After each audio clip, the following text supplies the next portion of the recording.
Let's talk a bit about your tweets, because it comes up a lot. Even today, it came up in anticipation of this. I mean, you do some tweets that seem to be, or at least give support to some who would call others conspiracy theories.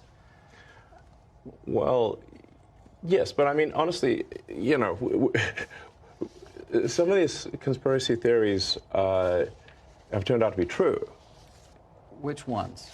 Well, like the Hunter Biden laptop.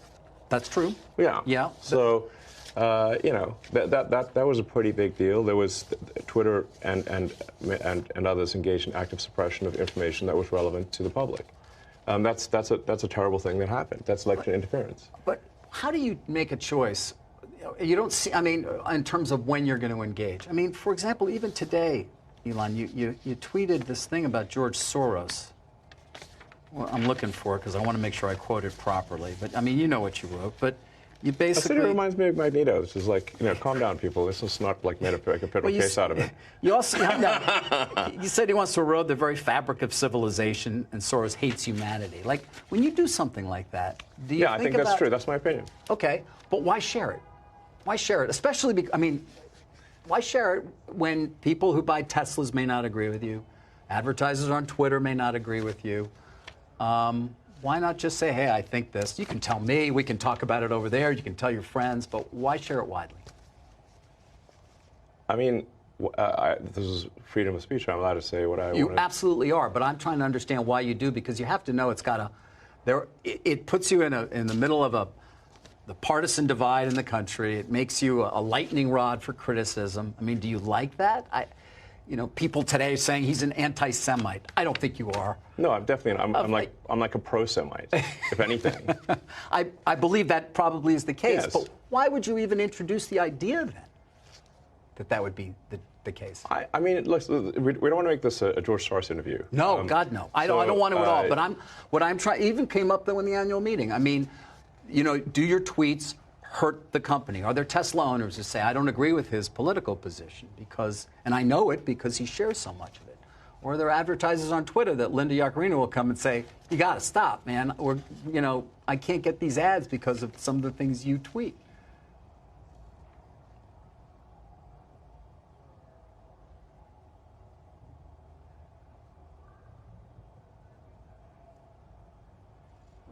I'm reminded of the scene in The Princess Bride. Great movie. Great movie. Where he confronts the person who killed his father. And he says,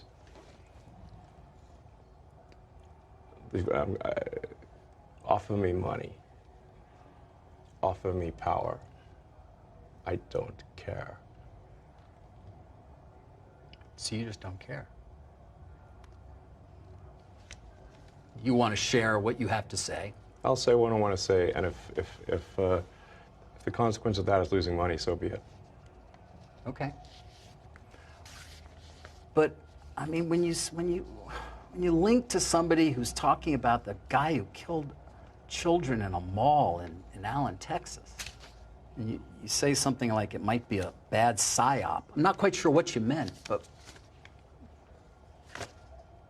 Oh, in that particular case, there was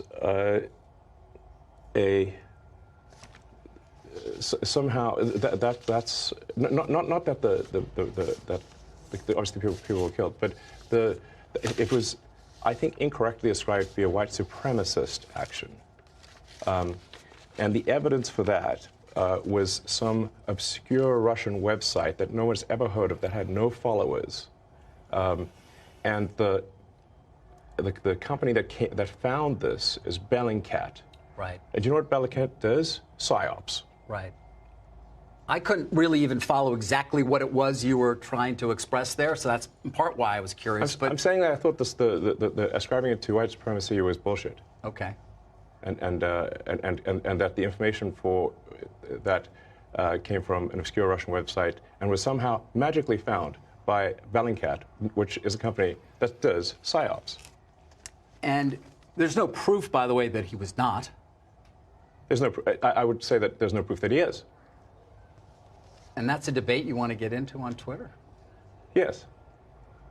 Because we should not be ascribing things to white supremacy if it's false.